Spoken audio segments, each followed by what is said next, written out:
वह सब कुछ करो जो तुम्हें करना है, लेकिन लालच से नहीं, अहंकार से नहीं, वासना से नहीं, ईर्ष्या से नहीं, बल्कि प्रेम, करुणा, नम्रता और भक्ति से करो। श्री कृष्ण कहते हैं, मैं सभी प्राणियों के हृदय में स्थित आत्मा हूँ। मैं सभी प्राणियों का आदि, मध्य और अंत भी हूँ। जो आप चाहते हैं उसके लिए नहीं लड़ते हैं, तो जो खोया है उसके लिए मत रो।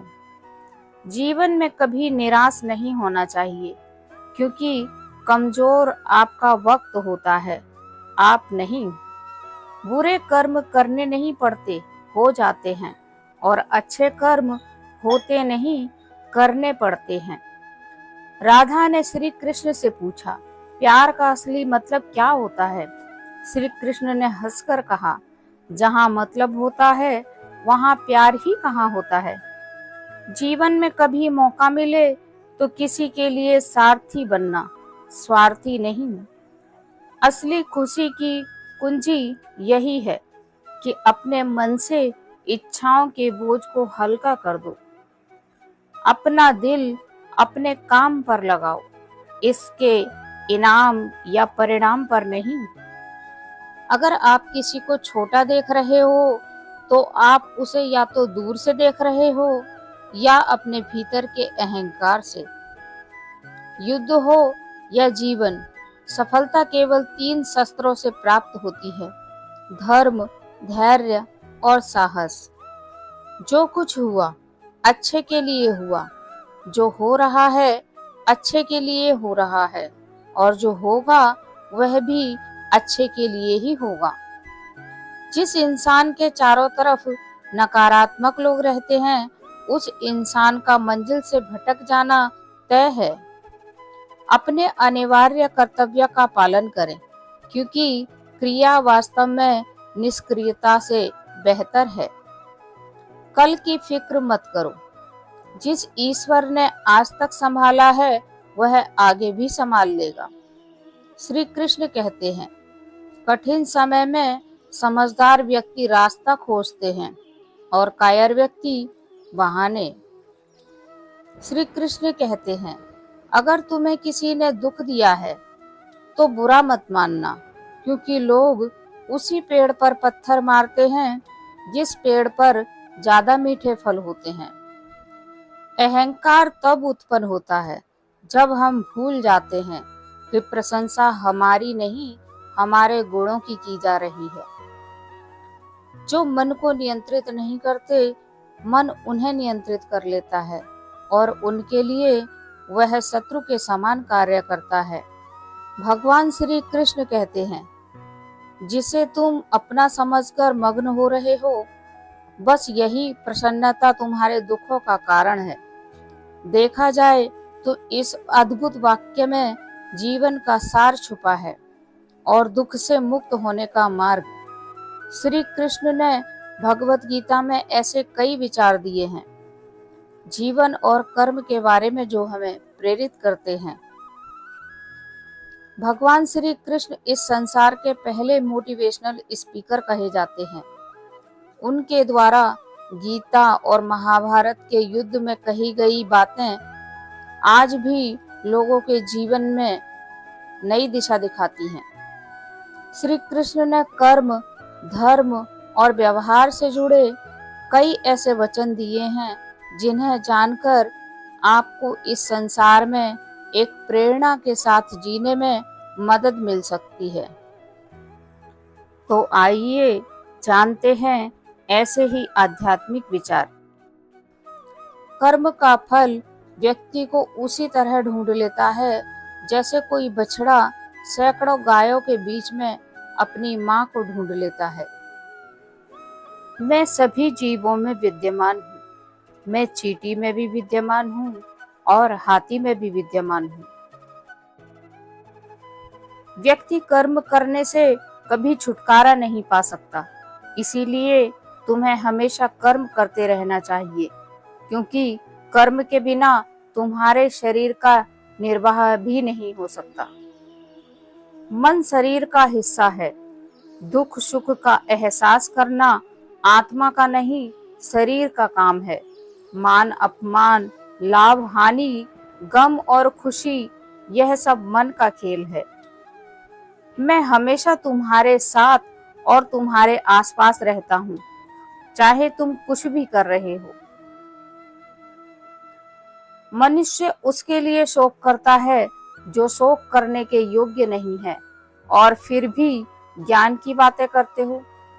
बुद्धिमान व्यक्ति न जीवित और न ही मृत व्यक्ति के लिए शोक करते हैं। मोहग्रस्त होकर अपने कर्तव्य पथ से हट जाना मूर्खता है, क्योंकि इससे ना तो तुम्हें स्वर्ग की प्राप्ति होगी और ना ही तुम्हारी कीर्ति बढ़ेगी। निर्बलता अवश्य ईश्वर देता है, परंतु मर्यादा मनुष्य का मन खुद निर्माण करता है। विषयों का चिंतन करने से विषयों की आसक्ति होती है, आसक्ति से इच्छा उत्पन्न होती है और इच्छा से क्रोध होता है, क्रोध से सम्मोहन और अविवेक उत्पन्न होता है।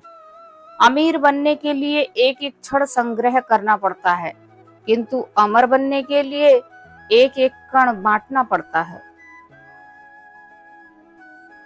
जन्म लेने वाले के लिए मृत्यु उतनी ही निश्चित है जितना कि मृत होने वाले के लिए जन्म लेना। इसीलिए जो अपरिहार्य है उस पर शोक मत करो। क्रोध से भ्रम पैदा होता है, भ्रम से बुद्धि व्यग्र होती है, और जब बुद्धि व्यग्र होती है तब तर्क नष्ट हो जाता है। जब तर्क नष्ट हो जाता है तब व्यक्ति का पतन हो जाता है। धर्म युद्ध में कोई भी व्यक्ति निष्पक्ष नहीं रह सकता। धर्म युद्ध में जो व्यक्ति धर्म के साथ नहीं खड़ा है, इसका अर्थ है वह अधर्म का साथ दे रहा है, वह अधर्म के साथ खड़ा है। अगर कोई मनुष्य हमारे साथ बुरा कर रहा है तो उसे करने दो, यह उसका कर्म है और समय उसके कर्म का फल उसे जरूर देगा। लेकिन हमें कभी भी किसी के साथ बुरा नहीं करना चाहिए, क्योंकि यही हमारा धर्म है। इच्छा पूरी नहीं होती तो क्रोध बढ़ता है, और इच्छा पूरी होती है तो भी क्रोध बढ़ता है। इसलिए जीवन की हर स्थिति में धैर्य बनाए रखना। कर्म व्यक्ति को महान बनाता है और उसे ऊंचा उठाता है। जो व्यक्ति कर्म करते हैं उनके लिए कोई भी चीज असंभव नहीं, इसीलिए हमेशा कर्म करते रहना चाहिए। बहुत पुराने समय की बात है। वाराणसी के पास एक गांव में एक युवक रहता था। उसका नाम विश्वनाथ था। जब वह केवल 20 वर्ष का था तभी उसके पिता की मृत्यु हो गई। अब घर में रह गया वह और उसकी विधवा माँ। वे गरीब थे, इसीलिए कुछ दिन खाने की पीने के बाद समस्या उत्पन्न होने लगी। एक दिन विश्वनाथ को उसकी माँ ने अपने पास बुलाया और कहा, बेटा, तुम तो जानते हो कि हम गरीब हैं। तुम्हारे पिता की मृत्यु के बाद तो हालत बहुत खराब हो गई है। अगर कुछ दिन यूं ही चलता रहा तो एक दिन भूखे मरने की नौबत आ जाएगी। विश्वनाथ ने कहा, माँ, पिताजी की मृत्यु के बाद घर चलाने की जिम्मेदारी मेरी है, लेकिन मुझे कोई रास्ता नहीं सूझ रहा है। आप मुझे कोई रास्ता बताओ। माँ ने उसके सिर पर प्यार से हाथ फेरते हुए कहा, बेटा, मेरा विचार यह है कि तुम बाहर जाकर कोई काम ढूंढना शुरू कर दो। तुम्हारे पिताजी ने बताया था कि वाराणसी में करोड़ीमल नाम का एक धनी व्यापारी है।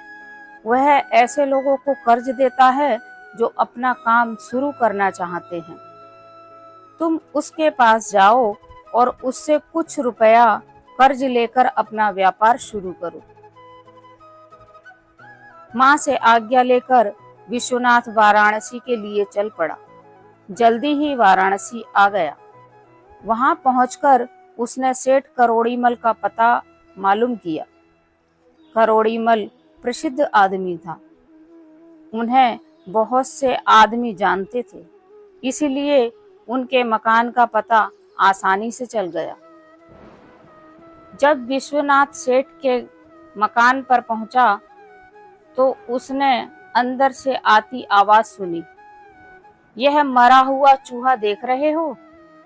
एक चतुर आदमी इससे भी पैसा कमा सकता है, लेकिन तुम इतने मूर्ख हो कि मैंने तुम्हें जो पैसा दिया वह सब तुमने डुबो दिया। तुम बिल्कुल बेकार हो, अब जाओ यहाँ से। क्षण भर बाद एक युवक लज्जा से सिर झुकाए बाहर आया। विश्वनाथ पहले तो थोड़ा डरा, फिर हिम्मत करके मकान के अंदर गया। उसने देखा कि एक मोटा और गंजा आदमी धोती कुर्ता पहने हुए सामने सोफे पर बैठा हुक्का गुड़गुड़ा रहा है। विश्वनाथ को देखते ही उसने पूछा, क्या चाहते हो? विश्वनाथ ने कहा, मैं आपसे कर्ज लेना चाहता हूँ। सेठ उस समय गुस्से में था। उसने मरे हुए चूहे की पूंछ पकड़कर विश्वनाथ के हाथ पर रख दिया और बोला, लो कर्ज। विश्वनाथ ने उसे धन्यवाद दिया और मरे हुए चूहे को लेकर चल दिया। यह देखकर सेठ को बड़ा ही आश्चर्य हुआ। सोचा, कैसा मूर्ख आदमी है, मरा हुआ चूहा लेकर ही चल दिया। सेठ ने उसे आवाज देकर कहा, यह कर्ज तुम्हें ब्याज के साथ लौटाना भी पड़ेगा। विश्वनाथ चूहे को लिए सड़क पर चल रहा था। रास्ते में उसे एक आदमी मिला जो एक बिल्ली लिए हुए था। बिल्ली भूखी थी। आदमी ने 2 मुट्ठी चनों के बदले वह मरा हुआ चूहा ले लिया। गर्मी के दिन थे। विश्वनाथ मिट्टी के घड़े में पानी और भुने हुए चने लेकर सड़क किनारे एक पेड़ की छाया में बैठ गया। गर्मी से बेचैन मुसाफिर पेड़ के नीचे बैठते तो विश्वनाथ उन्हें ठंडा पानी पिलाता और चने खाने को देता। बदले में वे उसे कुछ पैसे दे देते। कई दिन तक ऐसे ही चलता रहा। धीरे धीरे उसके पास काफी पैसे जमा हो गए। उस रास्ते में कुछ लकड़हारे भी आते जाते थे। विश्वनाथ ने उनसे लकड़ियां खरीदनी शुरू कर दी। कुछ ही दिन में उसके पास लकड़ियों का बड़ा ढेर जमा हो गया। फिर बरसात आई। कई दिनों तक पानी बरसता रहा। बाजार में लकड़ी की कमी हो गई। तब विश्वनाथ ने अपनी लकड़ी महंगे दामों में बेची। उसे काफी लाभ हुआ। इस पैसे से उसने बच्चों के खिलौनों की एक दुकान खोल ली। उसकी दुकान खूब चली। धीरे धीरे वह काफी धनी हो गया। अब उसे अपना कर्ज लौटाने की बात ध्यान आई। उसने सोने का चूहा बनवाया और उसे लेकर सेठ करोड़ीमल के पास गया। पहले तो सेठ करोड़ीमल उसे पहचान ही न सका, पर जब उसने उसे मरे हुए चूहे की बात बताई तो सेठ को सब बात याद आ गई। उसे यह देखकर बड़ा आश्चर्य हो रहा था कि एक मरे हुए चूहे से विश्वनाथ इतना बड़ा व्यापारी बन गया। मजाक में कही गई बात को विश्वनाथ ने सच कर दिखाया था।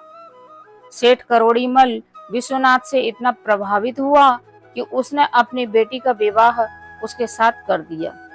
अब विश्वनाथ चूहे वाला सेठ के नाम से प्रसिद्ध हो गया।